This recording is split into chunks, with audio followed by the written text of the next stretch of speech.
ആന്ധ്രാപ്രദേശിലെ വെസ്റ്റ് ഗോദാവരി ഏരിയയിലായിരുന്നു ഹിമാംബി എന്ന് പറയുന്ന മിയ എന്ന് വിളിക്കുന്ന ഒരു സ്ത്രീ ജീവിച്ചിരുന്നത്. അപ്പോൾ അവരുടെ വിവാഹമൊക്കെ കഴിഞ്ഞിട്ടുണ്ടായിരുന്നു, ഒരു കുഞ്ഞുണ്ടായിരുന്നു. അവരും ഹസ്ബൻഡും തമ്മിൽ സ്ഥിരമായിട്ട് പ്രശ്നങ്ങൾ ഉണ്ടാവുകയാണ്. അങ്ങനെ പ്രശ്നങ്ങളൊക്കെ വളരെയധികം വഷളാവുകയാണ്. ഇവർക്ക് ഹസ്ബൻഡിൻ്റെ ഒപ്പം ഒരുമിച്ച് താമസിക്കാൻ സാധിക്കില്ല എന്നുള്ളൊരു സിറ്റുവേഷൻ വന്നപ്പോൾ ഹസ്ബൻഡിനെ ഉപേക്ഷിച്ചുകൊണ്ട് ഇവർ ആ നാട് വിടുകയാണ് ഉണ്ടായത്. പുതിയൊരു ജീവിതത്തിന് വേണ്ടിയിട്ട് ഹൈദരാബാദിലോട്ടാണ് അവർ വണ്ടി കയറിയത്. അവിടെ എത്തി ഒരു കോൺസ്റ്റബിളിനെ അവർ പരിചയപ്പെടുകയായിരുന്നു. അങ്ങനെ ആ ഒരു കോൺസ്റ്റബിളിൻ്റെ വീട്ടിൽ ഇവർ വാടകയ്ക്ക് താമസിക്കാനായിട്ട് തുടങ്ങി. ആൾക്കാ സമയത്ത് 45 വയസ്സായിരുന്നു പ്രായം. അപ്പോൾ ഈ ഒരു ഹിമാംബിയുടെ ഭംഗിയിൽ ആളാകപ്പാടെ മയങ്ങി വീഴുകയാണ്. എങ്ങനെയെങ്കിലും ആ ഒരു സ്ത്രീയോടൊപ്പം കിടക്ക പങ്കിടണമെന്നുള്ളൊരു ആലോചന ഇയാളുടെ ഉള്ളിൽ ഉണ്ടാവുകയാണ്. അങ്ങനെ എന്താ പറയുക, ആ ഒരു സ്ത്രീയുടെ അടുത്ത് അപ്രോച്ച് ചെയ്യാനായിട്ട് തുടങ്ങി. പല രീതിയിലും സംസാരിക്കാനായിട്ട് തുടങ്ങി. ഇതൊക്കെ കറക്റ്റായിട്ട് ഹിമാംബിക്ക് മനസ്സിലാകുന്നുണ്ടായിരുന്നു. ഹിമാംബിയും ഇയാളോട് സഹകരിക്കാനായിട്ട് തുടങ്ങി. പതിയെ പതിയെ അവരുടെ ബന്ധം വേറൊരു തരത്തിലോട്ട് മാറുകയാണ്. അതായത് അവർക്കിടയിൽ ഒരു അവിഹിത ബന്ധം ഉടലെടുക്കുകയാണ് ഉണ്ടായത്. അതിനുശേഷം പിന്നീടുള്ള സമയങ്ങളിൽ നോക്കുകയാണെന്നുണ്ടെങ്കിൽ ഇവർ വളരെയധികം ക്ലോസ് ആവുകയാണ്. ഏതൊരു സിറ്റുവേഷനിലോട്ടാണ് കാര്യങ്ങൾ എത്തിയതെന്ന് ചോദിച്ചു കഴിഞ്ഞാൽ ആ ഒരു കോൺസ്റ്റബിൾ തൻ്റെ സ്വന്തം ഭാര്യയെയും അതുപോലെ തന്നെ കുഞ്ഞിനെയും ഒഴിവാക്കിയിട്ട് ഈ ഒരു ഹിമാംബിയോടൊപ്പം താമസിക്കാനായിട്ട് തുടങ്ങി. ചുരുക്കം പറഞ്ഞു കഴിഞ്ഞിട്ടുണ്ടെങ്കിൽ ആളുടെ വീട്ടിൽ നിന്ന് സ്വന്തം ഭാര്യയെയും കുഞ്ഞിനെയും ആൾ മാറ്റുകയായിരുന്നു. അപ്പോൾ ഇത്രത്തോളം കാര്യങ്ങളൊക്കെ ആയി. അപ്പോൾ ഹിമാംബിയും ഇയാളും ഭയങ്കര സ്നേഹത്തിലാണെന്ന് തെറ്റിദ്ധരിക്കുന്ന ആ ഒരു സമയത്ത് ഹിമാംബി നൈസായിട്ട് ആ ഒരു വീട് തൻ്റെ പേരിൽ എഴുതി വെക്കാനായിട്ട് ആളോട് പറയുകയായിരുന്നു. അപ്പോൾ ആ ഒരു സ്ത്രീയുടെ സൗന്ദര്യത്തിൽ മയങ്ങി നിന്നിരുന്ന അയാൾ ആ ഒരു സമയത്ത് കൂടുതലൊന്നും ചിന്തിച്ചില്ല. ആ ഒരു സ്ത്രീ പറഞ്ഞതുപോലെ തന്നെ ആ സ്ത്രീയുടെ പേരിലോട്ട് വീട് എഴുതി കൊടുക്കുകയായിരുന്നു ഉണ്ടായിരുന്നത്. എന്നാൽ അതിന് ശേഷമാണ് ഈ ഒരു ഹിമാംബിയുടെ തനി സ്വഭാവം ഇയാൾ അറിയുന്നത്. ഹിമാംബിക്ക് പ്രോപ്പറായിട്ടുള്ളൊരു പ്ലാൻ ഉണ്ടായിരുന്നു എന്നുള്ളത് ആൾ വളരെ പെട്ടെന്ന് തന്നെ അറിഞ്ഞു. തനിക്കും അതുപോലെ തന്നെ ഈ ഒരു കോൺസ്റ്റബിളിനും തമ്മിൽ യാതൊരു ബന്ധവുമില്ല എന്ന് പറഞ്ഞുകൊണ്ട് അയാളെ ആളുടെ സ്വന്തം വീട്ടിൽ നിന്ന് ആ ഒരു സ്ത്രീ ഇറക്കുകയായിരുന്നു. അപ്പോൾ ആ ഒരു ഹിമാംബിയുടെ സ്റ്റോറിയാണ് ഇന്നത്തെ വീഡിയോയിലൂടെ നമ്മൾ സംസാരിക്കാൻ പോകുന്നത്.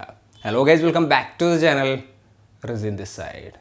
വീഡിയോയിലോട്ട് എടുക്കുന്നതിന് മുമ്പ് ചെറിയൊരു കാര്യം പറയാനുണ്ട്. നമ്മൾ സാധാരണഗതിയുള്ള ഒരു സോപ്പാണ് കുളിക്കുന്ന സമയത്ത് യൂസ് ചെയ്തതെങ്കിൽ നമ്മുടെ ബോഡിയൊക്കെ നല്ല രീതിയിൽ ഡ്രൈ ആകാറുണ്ട് അല്ലേ.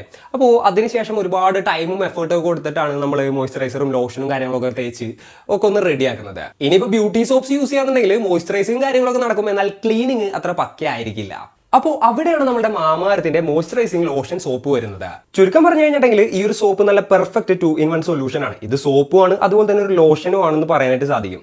ഇതിലടങ്ങിയിരിക്കുന്ന വിറ്റാമിൻ സിയും ലെമണും ഹണിയും നമ്മുടെ സ്കിന്നിനെ ഇല്ലുമിനേറ്റും ചെയ്യും, അതുപോലെ തന്നെ നല്ലൊരു ഗ്ലോവും തരും. പോരാത്തതിന് നല്ല മോയ്സ്ചറൈസ്ഡ് ആയിട്ടുള്ള നല്ല സ്മൂത്ത് ആയിട്ടുള്ള ഒരു സ്കിന്നും ലഭിക്കുന്നതാണ്. ഈ സോപ്പ് യൂസ് ചെയ്യുമ്പോൾ ഓയിൽനെസ് റിമൂവ് ആവുകയും ചെയ്യും, അതുപോലെ തന്നെ മോയ്സ്ചർ ഇൻക്രീസ് ആവുകയും ചെയ്യും. നമ്മുടെ എവറിഡേ ബിസി ലൈഫിൽ സ്കിന്നിനെ കുറിച്ച് കെയർ ചെയ്യുന്നവർക്ക് ഇതൊരു പെർഫെക്റ്റ് സൊല്യൂഷൻ ആണെന്ന് തന്നെ പറയാൻ സാധിക്കും. പിന്നെ മാമാർത്തിന്റെ പ്രൊഡക്ട്സ് തന്നെ ഹാർംഫുൾ ആയിട്ടുള്ള കെമിക്കൽസിൽ നിന്ന് ഫ്രീ ആണ്, അതുപോലെ തന്നെ ഓൾ നാച്ചുറൽ ആണ്. പിന്നെ ഇത്തരത്തിലുള്ള പ്രൊഡക്ട്സും മറ്റും മാമാർത്തിന്റെ വെബ്സൈറ്റിൽ നിന്നും പർച്ചേസ് ചെയ്യുമ്പോൾ റെസിൻ 2024 എന്ന് പറഞ്ഞിട്ടുള്ള കോഡ് യൂസ് ചെയ്യാന്നുണ്ടെങ്കിൽ എല്ലാത്തിനും 20% ഓഫ് ലഭിക്കുന്നതായിരിക്കും കേട്ടോ. മാമാർത്തിന്റെ പ്രൊഡക്ട്സ് മാമാർത്തിന്റെ app, website, Amazon, Nykaa, Flipkart, Purplle തുടങ്ങിയിട്ടുള്ള ഒരുപാടധികം പ്ലാറ്റ്ഫോംസിൽ അവൈലബിൾ ആണ് കേട്ടോ. പിന്നെ ഓരോ തവണ നിങ്ങൾ മാമാർത്തിന്റെ ഓരോ പ്രൊഡക്ട്സ് വാങ്ങുമ്പോഴും അവർ നിങ്ങൾക്ക് വേണ്ടി ഓരോ മരം നടുകയും അതിന്റെ ജിയോ ലൊക്കേഷൻ ഫോട്ടോസ്, ഡീറ്റെയിൽസ് തുടങ്ങിയിട്ടുള്ള കംപ്ലീറ്റ് കാര്യങ്ങൾ നിങ്ങൾക്ക് അയച്ചു തരികയും ചെയ്യും. പ്ലാസ്റ്റിക് പോസിറ്റീവ് ആയിട്ടുള്ള ഒരു ഇന്ത്യൻ ബ്രാൻഡാണ് മാമാർത്ത്. പിന്നെ അവരിപ്പോൾ അവരുടെ ഒഫീഷ്യൽ ആപ്പും കാര്യങ്ങളൊക്കെ ലോഞ്ച് ചെയ്തിട്ടുണ്ട്. അപ്പോൾ ആപ്പ് യൂസ് ചെയ്യുന്നവർക്ക് സെയിൽസിലോട്ട് ഒരു ഏർലി ആക്സസും ലഭിക്കും, പിന്നെ ഒട്ടനേകം ഡിസ്കൗണ്ട്സും ലഭിക്കുന്നതാണ്. മാമാർത്തിന്റെ പ്രൊഡക്ട്സ് ആമസോൺ, ഫ്ലിപ്കാർട്ട്, നൈക്ക തുടങ്ങിയിട്ടുള്ള ഒരുപാടധികം ഓൺലൈൻ പ്ലാറ്റ്ഫോംസിൽ അവൈലബിൾ ആണെന്ന് ഞാൻ പറഞ്ഞു. എന്നാൽ ഇപ്പോൾ നിങ്ങളുടെ വീടിന്റെ അടുത്തുള്ള സ്റ്റോറുകളിലും മാമാർത്തിന്റെ പ്രൊഡക്ട്സും കാര്യങ്ങളൊക്കെ കാണാനായിട്ട് സാധിക്കും. അങ്ങനെ കാണാന്നുണ്ടെങ്കിൽ നൈസായിട്ട് ഒന്ന് താഴെ കമന്റ് ചെയ്യാന്നുണ്ടെങ്കിൽ നമുക്കൊന്ന് മെസ്സേജ് അയക്കാം. അപ്പോൾ ഇത്തരത്തിലുള്ള പ്രൊഡക്ട്സും മറ്റൊക്കെ പർച്ചേസ് ചെയ്യാന്നുണ്ടെങ്കിൽ ലിങ്കും കാര്യങ്ങളൊക്കെ ഞാൻ താഴെ കൊടുത്തിട്ടുണ്ട്. നൈസായിട്ട് ഒന്ന് ചെക്ക്ഔട്ട് ചെയ്ത് നോക്കാട്ടോ. അപ്പോൾ ഇനി നമുക്ക് നേരെ വീഡിയോയിലോട്ട് കിടക്കാം. അതിനുശേഷം ഹിമാംബി എന്താ ചെയ്തതെന്ന് വെച്ച് കഴിഞ്ഞിട്ടുണ്ടെങ്കിൽ ആ ഏരിയയിലുള്ള ഒരുപാടധികം വലിയ വലിയ ആളുകളുമായിട്ട് ബന്ധം സ്ഥാപിക്കാനായിട്ട് തുടങ്ങി. അതായത് പൊളിറ്റീഷ്യൻസ്, ബിസിനസ്സുകാർ, അതുപോലെ തന്നെ വലിയ ഉദ്യോഗസ്ഥർ, അത്തരത്തിലുള്ള ആളുകളെ ഇവർ സെഡ്യൂസ് ചെയ്യാനായിട്ട് തുടങ്ങി. അതിനുശേഷം ഇവരുടെ വീട്ടിലോട്ട് കൊണ്ടുവരും. അതിനുശേഷം ഇവരുമായിട്ട് ലൈംഗിക ബന്ധത്തിൽ ഏർപ്പെടും. അതിനുശേഷം ഇവരുടെ കയ്യിൽ നിന്ന് പണം വാങ്ങും. അതായത് ചുരുക്കം പറഞ്ഞു കഴിഞ്ഞിട്ടുണ്ടെങ്കിൽ ഒരു വേശ്യാവൃത്തി എന്ന് പറയുന്ന ഒരു സെറ്റപ്പിലോട്ട് കാര്യങ്ങളെത്തി. അപ്പോൾ ഈ ഒരു വ്യഭിചാരത്തിലൂടെ ഇവർ നല്ല രീതിയിൽ പണം സമ്പാദിച്ചു തുടങ്ങി. കുറച്ച് കഴിഞ്ഞപ്പോൾ ഇവർക്ക് ഒറ്റയ്ക്ക് പറ്റാത്തൊരു സിറ്റുവേഷനായപ്പോൾ ഇവരെന്താ ചെയ്തതെന്ന് വെച്ച് കഴിഞ്ഞിട്ടുണ്ടെങ്കിൽ അവർക്ക് പരിചയമുള്ള കുറച്ച് സ്ത്രീകളെ ഇതിലോട്ട് കൊണ്ടുവരികയാണ് ഉണ്ടായത്. അതിനുശേഷം ഒരു ബ്രോത്തൽ നടത്തുന്ന ഒരു സെറ്റപ്പിലോട്ട് കാര്യങ്ങളെത്തി. അപ്പോൾ ഇവർ ആ ഒരു തൊഴിലിൽ നിന്ന് ഒരുപാടധികം പണം സമ്പാദിക്കാനും തുടങ്ങി. ആ ഒരു തൊഴിൽ ചെയ്യുന്നതിലൂടെ ഇവർ നല്ല രീതിയിൽ പണവും സമ്പാദിക്കാൻ തുടങ്ങി. നല്ല ഹാപ്പി ആയിട്ട് ഇങ്ങനെ ജീവിച്ചു പോകുമായിരുന്നു. അങ്ങനെ ഇരിക്കുകയാണ് സിങ്കോട്ടം രാമു എന്ന് പറയുന്ന ഒരാളെ ഇവർ പരിചയപ്പെടുന്നത്. അപ്പോൾ സിങ്കോട്ടൻ എന്ന് പറയുന്ന ഒരു ഏരിയയിലത്തെ ഒരാളായിരുന്നു അയാൾ. അപ്പോൾ ആളൊരു പൊളിറ്റീഷ്യൻ കൂടിയായിരുന്നു, അതുപോലെ തന്നെ ബിസിനസ്സും കാര്യങ്ങളൊക്കെ നടത്തുന്ന ഒരാളായിരുന്നു. കൺസ്ട്രക്ഷൻ ബിസിനസ്സും അതുപോലെ തന്നെ റിയൽ എസ്റ്റേറ്റിൻ്റെ ബിസിനസ്സായിരുന്നു മെയിനായിട്ട് ആൾക്കുണ്ടായിരുന്നത്. അപ്പോൾ ചുരുക്കം പറഞ്ഞു കഴിഞ്ഞിട്ടുണ്ടെങ്കിൽ ആളത് അത്യാവശ്യം അവിടുത്തെ വലിയൊരു പൊളിറ്റിക്കൽ ഫിഗറും ആയിരുന്നു, അതുപോലെ തന്നെ നല്ല പൈസ ഉള്ള ഒരാളുമായിരുന്നു, അത്യാവശ്യം ഗുണ്ടാ സെറ്റപ്പും കാര്യങ്ങളൊക്കെ ഉള്ള ഒരാളായിരുന്നു. ചുരുക്കം പറഞ്ഞു കഴിഞ്ഞിട്ടുണ്ടെങ്കിൽ കോടികളുടെ ആസ്തിയുള്ള ഒരു പൊളിറ്റീഷ്യൻ ആയിരുന്നു ആൾ. അപ്പോൾ ഇവരും ആളും തമ്മിൽ ബന്ധമുണ്ടാവുകയാണ്. ഈ ഒരു ഹിമാംബിയുടെ കാര്യം പറയുകയാണെന്നുണ്ടെങ്കിൽ ആളുകളുടെ കയ്യിൽ നിന്ന് മാക്സിമം ഊറ്റാൻ പറ്റാവുന്നത്രയും പണം ഇവർ ഊറ്റും. അതിനുശേഷം അവർക്ക് പണം തരാൻ പറ്റാത്തൊരു സിറ്റുവേഷൻ ആകുമ്പോൾ, അല്ലാന്നുണ്ടെങ്കിൽ അവരുടെ കയ്യിൽ പണം ഇല്ലാന്നുണ്ടെങ്കിൽ നൈസായിട്ട് അവർ ഒഴിവാക്കലായിരുന്നു ഹിമാംബിയുടെ ഒരു സ്റ്റൈല്. ഈ രാമുവിൻ്റെ കാര്യം പറയുകയാണെന്നുണ്ടെങ്കിൽ ആളുടെ കയ്യിൽ ഒരുപാടധികം പൈസ ഉണ്ട്, ആൾ പണം വാരി എറിയാനായിട്ട് തുടങ്ങി. അപ്പോൾ ഹിമാംബിക്കും ആളെ വലിയ കാര്യമായി. അങ്ങനെ ഇവർ തമ്മിൽ നല്ല രീതിയിലുള്ള ഒരു ബന്ധം ഇങ്ങനെ മുന്നോട്ട് പോവുകയാണ്. ഏകദേശം 6 മാസം അയാൾ ഒരുപാടധികം പണം ഇങ്ങനെ ചിലവാക്കുകയാണ്. അതിനുശേഷം അയാൾ പണം കൊടുക്കുന്നത് ചെറിയ രീതിയിൽ കുറയ്ക്കാനായിട്ട് തുടങ്ങി. ആ ഒരു സമയം തുടങ്ങിയിട്ട് ഈ ഒരു രാമുവിൻ്റെ അടുത്ത് ഹിമാംബിക്കുള്ള ഒരു താല്പര്യം കുറഞ്ഞു വരികയാണ്. അപ്പോൾ ഇയാളെങ്ങനെയെങ്കിലും ഒഴിവാക്കാനുള്ളൊരു തീരുമാനത്തിലോട്ട് ഹിമാംബി എത്തുകയാണ്. കാരണം എന്താണെന്ന് വെച്ച് കഴിഞ്ഞിട്ടുണ്ടെങ്കിൽ മുൻപ് ഇയാൾ കൊടുത്തിരുന്ന പോലുള്ള പണം അവർക്ക് കൊടുക്കുന്നുണ്ടായിരുന്നില്ല. ഇതിൻ്റെ പേരിൽ അവർ തമ്മിൽ ചെറിയ പ്രശ്നങ്ങളും ഉണ്ടായി തുടങ്ങിയിട്ടുണ്ടായിരുന്നു. രാമുവിൻ്റെ അടുത്ത് നിന്ന് ഹിമാംബി ചെറുതായിട്ട് ഡിസ്റ്റൻസ് ഇട്ട് തുടങ്ങി. എന്നാൽ ആ ഒരു സമയത്താണ് ഈ ഒരു ഹിമാംബിയുടെ മകളായിട്ടുള്ള നസീമയുടെ മേലെ ഇയാളുടെ കണ്ണ് പതിയുന്നത്. ആൾ ഡയറക്റ്റായിട്ട് ഈ ഒരു ഹിമാംബിയുടെ അടുത്ത് പറഞ്ഞു, നിൻ്റെ മകളെ എനിക്ക് വേണം, എനിക്ക് അവളുടെ കൂടെ കിടക്കണം, അതിനുള്ള കാര്യങ്ങളൊക്കെ ഏർപ്പാട് ചെയ്യാനായിട്ട് പറയുകയാണ്. അപ്പോൾ ഇയാൾ പൈസയും തരുന്നില്ല, മകളെയും ചോദിക്കുന്നു എന്നുള്ളൊരു സിറ്റുവേഷനും കാര്യങ്ങളിലോട്ടൊക്കെ കാര്യങ്ങൾ എത്തിയപ്പോൾ ഇവർക്ക് കൂടുതലായിട്ട് ദേഷ്യം വരികയാണ്. അപ്പോൾ എങ്ങനെയെങ്കിലും ഇവരെ ഒഴിവാക്കണം എന്നുള്ളൊരു പ്ലാനിലോട്ട് ഇവരെത്തുകയാണ്. ഈ അമ്മയും മകളും കൂടെ ഇയാളെങ്ങനെയെങ്കിലും ഒഴിവാക്കണം എന്നുള്ള ഒരു തോട്ടിലോട്ട് എത്തി. അങ്ങനെ 2024 ഫെബ്രുവരി 7-ാം തീയതി ഹണി ട്രാപ്പിൽ പെടുത്തിയിട്ട് ഇയാളെ വളരെ ക്രൂരമായിട്ട് കൊലപ്പെടുത്തുന്നൊരു സിറ്റുവേഷനിലോട്ടാണ് കാര്യങ്ങൾ എത്തിയത്. വിവരമറിഞ്ഞ പോലീസുകാർ നേരെ ആ ഒരു സ്ഥലത്തോട്ടെത്തി. അതിനുശേഷം ബോഡി റിക്കവർ ചെയ്തു. പിന്നെ ഓട്ടോപ്സിക്കായിട്ട് ഗവൺമെൻറ് ഹോസ്പിറ്റലിലോട്ട് അയച്ചു. അതിനുശേഷം കേസിൻ്റെ ഡീറ്റെയിൽസും മറ്റൊക്കെ പരിശോധിച്ചപ്പോൾ ഇതിൻ്റെ ഉള്ളിൽ വേറെയും ഒരുപാടധികം ആളുകളുടെ ഇൻവോൾവ്മെൻ്റ് ഉള്ളത് മനസ്സിലാക്കുകയാണ്. അതിനുശേഷം കോൾ ഡീറ്റെയിൽസും മറ്റൊക്കെ വെച്ചുകൊണ്ട് ഹിമാംബിയുടെ ഫോൺ ട്രേസ് ചെയ്യുകയാണ്. അതിനുശേഷം അവരെ പിടികൂടുകയും ചെയ്തു. അപ്പോൾ ഹിമാംബിയെയും മകളെയും പിടികൂടി നല്ല രീതിയിൽ പോലീസുകാർ ചോദ്യം ചെയ്തപ്പോഴാണ് ഒരുപാടധികം കാര്യങ്ങൾ പുറത്തു വരുന്നത്. ജസ്റ്റ് ഇവർ മാത്രമായിരുന്നില്ല ആ ഒരു കൊലപാതകത്തിൻ്റെ പിന്നിൽ. വളരെ വ്യക്തമായിട്ടുള്ളൊരു പ്ലാനും ഒരുപാടധികം ആളുകളുടെ കൈയും ഉണ്ടായിരുന്നു അതിൻ്റെ പിന്നിൽ. അപ്പോൾ ആരാണ് രാമുവിനെ കൊന്നത്, എന്തിനാണ് രാമുവിനെ കൊന്നത്, ഇതൊക്കെ അറിയണമെന്നുണ്ടെന്നുണ്ടെങ്കിൽ ഈ രാമുവിൻ്റെ കുറച്ച് ഫ്രണ്ട്സിനെ കുറിച്ച് അറിയണം. മണികണ്ഠൻ അതുപോലെ തന്നെ വിനോദ് എന്ന് പറയുന്ന ഫ്രണ്ട്സ് ആയിരുന്നു അവർ. അപ്പോൾ ഇവർ 3 പേരും നല്ല തിക്ക് ഫ്രണ്ട്സ് ആയിരുന്നു കേട്ടോ. ഇവരെങ്ങനെയാണ് പരിചയപ്പെട്ടതെന്ന് വെച്ച് കഴിഞ്ഞിട്ടുണ്ടെങ്കിൽ ചീട്ടുകളിക്കിടയിലാണ്. അതായത് രാമു നല്ല രീതിയിൽ ചീട്ട് കളിക്കും, അതുപോലെ തന്നെ ഈ മണികണ്ഠനും അതുപോലെ തന്നെ മറ്റാളും ഇവർ 3 പേരും നല്ല രീതിയിൽ ചീട്ട് കളിക്കുന്ന ആളുകളാണ്. അങ്ങനെ ചീട്ട് കളിക്കുന്നതിൻ്റെ ഇടയിൽ വെച്ചിട്ടാണ് ഇവർ 3 പേരും പരിചയപ്പെടുന്നത്. പിന്നീട് ഇവർ പല സമയത്തും പല സ്ഥലങ്ങളിലും ഒരുമിച്ച് പോയിട്ട് ചീട്ട് കളിക്കാനായിട്ട് തുടങ്ങി. പിന്നെ അങ്ങനെ ആത്മസുഹൃത്തുക്കളായിട്ട് മാറുകയാണ്. അങ്ങനെ കുറച്ച് കഴിഞ്ഞപ്പോൾ ഇവർക്കിടയിൽ പ്രശ്നങ്ങൾ തുടങ്ങി. മണികണ്ഠനും വിനോദും നോക്കുമ്പോൾ ഈ രാമു സ്ഥിരമായിട്ട് നല്ല രീതിയിൽ ചീട്ടുകളിലും കാര്യങ്ങളിലൊക്കെ പൈസ വിജയിക്കുന്നുണ്ട്, അതുപോലെ തന്നെ ആൾ കുറേ സമ്പാദിക്കുന്നുണ്ട്. ഇവരാണെന്നുണ്ടെങ്കിൽ അത്രത്തോളം എത്തുന്നില്ല, ഇവരുടെ കയ്യിലുള്ള പൂവാണ്. അപ്പോൾ ചുരുക്കം പറഞ്ഞു കഴിഞ്ഞിട്ടുണ്ടെങ്കിൽ ഇവർക്കിടയിൽ അതിൻ്റെ പേരിൽ പണത്തിൻ്റെ പേരിൽ ചെറിയ ചെറിയ ക്ലാഷും കാര്യങ്ങളും ഉണ്ടാവുകയാണ്. പിന്നെ പണത്തിൻ്റെ പേരിൽ വേറെ എന്തൊക്കെയോ ഇഷ്യൂസൊക്കെ ഉണ്ടായി. അങ്ങനെ രാമുവും ഒരു സൈഡിലോട്ടാവുകയും ഈ ഒരു വിനോദും മണികണ്ഠനും വേറെ സൈഡിലോട്ടാവുകയും അങ്ങനെ ഇവർ തമ്മിൽ സ്ഥിരമായിട്ട് അടി ഉണ്ടാവുന്ന ഒരു സിറ്റുവേഷനിലോട്ട് കാര്യങ്ങളെത്തി. അങ്ങനെ ആത്മാർത്ഥ സുഹൃത്തുക്കളായിരുന്ന ആളുകൾ ഇതേപോലെ തന്നെ ശത്രുക്കളാവുന്ന ഒരു സിറ്റുവേഷനിലോട്ട് കാര്യങ്ങൾ എത്തുകയാണ്.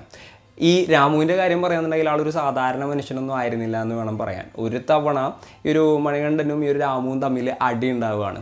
ആ അടി ഉണ്ടായ സമയത്ത് ഇയാൾ ഈ മണികണ്ഠനെ പിടിച്ച് അടിച്ച് ഇഞ്ച പരിവാക്കി. ആളുടെ കയ്യും കാലും ഒക്കെ തല്ലി ഓടിച്ചതിന് ശേഷം ആളുടെ മേത്ത് കൂടെ വണ്ടി കയറ്റിയൊക്കെ നോക്കി. എന്നാലും എന്തോ ഒരു ഭാഗ്യത്തിന് ഇയാൾ രക്ഷപ്പെടുകയാണ് ഉണ്ടായത്. അതായത് ഇയാൾ മരിച്ചില്ല, എന്നാലും ആളുടെ മുഖമൊക്കെ ആകപ്പാടെ വികൃതമായിട്ടുണ്ടായിരുന്നു. അതിനുശേഷം കുറേ സർജറിയും കാര്യങ്ങളൊക്കെ ചെയ്തിട്ടാണ് ആളുടെ മുഖം തന്നെ ആൾ ശരിയാക്കിയതെന്നാണ് പറയപ്പെടുന്നത്. അപ്പോൾ ഇതിന് ശേഷം ഈ രാമുവിനെ കൊല്ലാനുള്ളൊരു ഉദ്ദേശം ഈ ഒരു മണിക്ക് ഉണ്ടാവുകയാണ്. അപ്പോൾ ഇയാളെ കൊല്ലുന്നതിന് വേണ്ടിയിട്ട് പല ആവർത്തി ആൾ ട്രൈ ചെയ്തിട്ടുണ്ടായിരുന്നു. എന്നാൽ ഈ രാമു എല്ലാത്തിൽ നിന്നും എസ്കേപ്പായി പോകുന്നൊരു സിറ്റുവേഷനിലോട്ടാണ് കാര്യങ്ങൾ എത്തിയത്. അങ്ങനെ കുറേ നാളുകളായിട്ട് ഈ ഒരു വിനോദും മണിയും കൂടെയും ഈ ഒരു രാമുവിനെ കൊല്ലാനായിട്ട് നടക്കുകയാണ്. എന്നാൽ അവരെ കൊണ്ട് അതിന് സാധിച്ചിട്ടുണ്ടായിരുന്നില്ല. ഇവർക്കും, അതായത് ഇവർക്ക് രണ്ടുപേർക്കും ഈ ഒരു നസീമയെയും അതുപോലെ തന്നെ ഹിമാംബിയെയും പരിചയമുണ്ട്.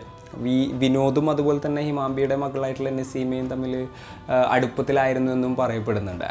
അപ്പോൾ ഇങ്ങനെ കാര്യങ്ങളൊക്കെ അറിഞ്ഞപ്പോൾ ഇവരെ വെച്ച് എന്തുകൊണ്ടൊരു പ്ലാൻ എക്സിക്യൂട്ട് ചെയ്തുകൂടാ എന്നുള്ളൊരു പ്ലാനിലോട്ടാണ് ഇവരെല്ലാവരും കൂടെ എത്തിയത്. അങ്ങനെ ഇയാളെ ഒറ്റയ്ക്ക് വരുത്താനുള്ളൊരു പ്ലാന് ഇവർ നല്ല രീതിയിൽ പക്കയായിട്ട് എക്സിക്യൂട്ട് ചെയ്യുകയാണ്.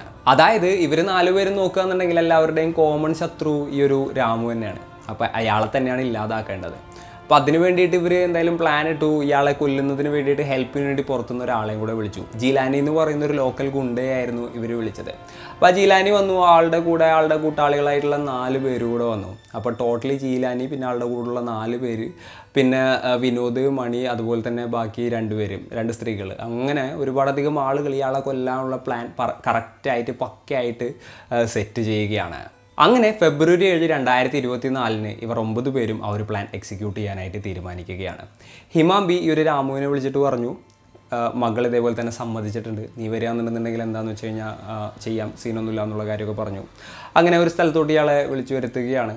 സാധാരണഗതിയിൽ രാമുവിൻ്റെ കാര്യം നോക്കുകയാണെന്നുണ്ടെങ്കിൽ ആളൊരു 5 പേരുടെ കൂടെയാണ് പോവാറ്. അതായത് ആളുടെ പ്രൊട്ടക്ഷന് വേണ്ടിയിട്ടൊരു 4-5 പേര് എപ്പോഴും കാണും. എന്നാൽ ഈ ഒരു സമയത്ത് ആൾ പെട്ടെന്നുള്ള ഒരു എക്സൈറ്റ്മെൻറ്റിൽ ആരെയും വിളിക്കാതെ ഒറ്റക്കായിരുന്നു ആ ഒരു സ്ഥലത്തോട്ട് കയറി ചെന്നത്. അങ്ങനെ അവിടെ എത്തി. അവിടെ ഈ ഒരു ഹിമാംബിയും വന്നിട്ടുണ്ടായിരുന്നു. അങ്ങനെ അവരവിടെ ഇരുന്ന് ഇങ്ങനെ സംസാരിക്കുകയാണ്. ആ ഒരു ടൈമിൽ എന്താ സംഭവിച്ചതെന്ന് വെച്ച് കഴിഞ്ഞിട്ടുണ്ടെങ്കിൽ അകത്തുണ്ടായിരുന്ന ഈ നസീമ ആ വിനോദിന് സിഗ്നൽ കൊടുക്കുകയാണ് ഉണ്ടായത്. അപ്പോൾ ഇയാളകത്തുണ്ട്, കാര്യങ്ങളെല്ലാം സെറ്റാണെന്ന് മനസ്സിലാക്കിയ ആളുകൾ അകത്തോട്ട് ഈ ഒരു ആയുധങ്ങളൊക്കെ ആയിട്ട് കയറി വരികയാണ് ഉണ്ടായത്. വടിവാൾ, കത്തി തുടങ്ങിയിട്ടുള്ള സാധനങ്ങളെല്ലാം കൂടെ കൊണ്ടുവന്ന് കയറി വരികയാണ്. ചുരുക്കം പറഞ്ഞു കഴിഞ്ഞാൽ ഈ 7 പേരും അയാളുടെ വരവും കാത്ത് പുറത്ത് ഒളിച്ചിരിക്കുകയായിരുന്നു. ആയുധങ്ങളുമായിട്ട് വരുന്ന ഇവരെ കണ്ടപ്പോൾ ഈ രാമുവിന് ഒന്നും തന്നെ ചെയ്യാനായില്ല. അയാൾ ഒറ്റക്കായിരുന്നു. അതുപോലെ തന്നെ അയാളുടെ കയ്യിൽ ആയുധങ്ങളും ഉണ്ടായില്ല. വന്നവരെല്ലാവരും കൂടെ ഒറ്റയടിക്ക് അയാളുടെ പരിപാടി തീർക്കുകയും ചെയ്തു. സ്പോട്ടിലുള്ള ഒരു അറ്റാക്കിൽ തിരിച്ചൊന്ന് റെസിസ്റ്റ് ചെയ്യാൻ പോലും പറ്റാതെ ആൾ സ്പോട്ടിൽ മരിച്ചു പോവുകയായിരുന്നു. അപ്പോൾ അതിനുശേഷം അവരെല്ലാവരും അവിടെ നിന്ന് എസ്കേപ്പ് ആവുകയാണ്. പിന്നീടാണ് പോലീസുകാർ അങ്ങോട്ട് വരുന്നതും അതിനുശേഷം ഈ ഒരു നസീമയെയും അതുപോലെ തന്നെ ഹിമാംബിയെയും ട്രാക്ക് ചെയ്ത് കണ്ടുപിടിക്കുന്നതും പിന്നീട് ഈ സ്റ്റോറിയും കാര്യങ്ങളും എല്ലാം തന്നെ അറിയുന്നതും. ഈ ഒരു കേസ് ഇപ്പോഴും നടന്നുകൊണ്ടിരിക്കുകയാണ്, ഇൻവെസ്റ്റിഗേഷൻ നടന്നുകൊണ്ടിരിക്കുകയാണ്. അപ്പോൾ ഇനിയും ഇതുമായിട്ട് റിലേറ്റ് ചെയ്തിട്ടുള്ള ഒരുപാടധികം കാര്യങ്ങൾ പുറത്തു വരാനുണ്ടെന്നൊക്കെയാണ് പറയുന്നത്. അതുപോലെ തന്നെ പ്രതികളെല്ലാവരും പിടികൂടിയിട്ടില്ല എന്നും പറയപ്പെടുന്നുണ്ട്. അപ്പോൾ ഇന്നത്തെ ഒരു സ്റ്റോറിയിൽ ഇത്രയൊക്കെയാണ് പറയാനുള്ളത്. ഈ ഒരു സ്റ്റോറി കേട്ടപ്പോൾ നിങ്ങൾക്ക് എന്താണ് തോന്നിയത്? എന്തായിരിക്കാം യഥാർത്ഥത്തിൽ അവിടെ സംഭവിച്ചിട്ടുണ്ടാവുക? അപ്പോൾ ഇപ്പോൾ പുറത്തു വന്ന റിപ്പോർട്ട് തന്നെ ആയിരിക്കുമോ സത്യം? അല്ലാന്നുണ്ടെങ്കിൽ ഇതിൻ്റെ പിന്നിൽ വേറെ എന്തെങ്കിലും സ്റ്റോറി എന്തെങ്കിലുമൊക്കെ ഉണ്ടാവുമോ? എന്താണ് നിങ്ങൾ ചിന്തിക്കുന്നത്? നിങ്ങളുടെ ചിന്തകളും മറ്റും എന്തൊക്കെയാണെന്നുണ്ടെങ്കിലും താഴെ കമൻറ്റുകളായിട്ട് രേഖപ്പെടുത്തുക. അപ്പോൾ ഇന്നത്തെ ഒരു വീഡിയോയിൽ ഇത്രയൊക്കെ തന്നെ പറയാനുള്ളൂ. And it's me signing off. Peace. Stay peaceful guys. Stay safe.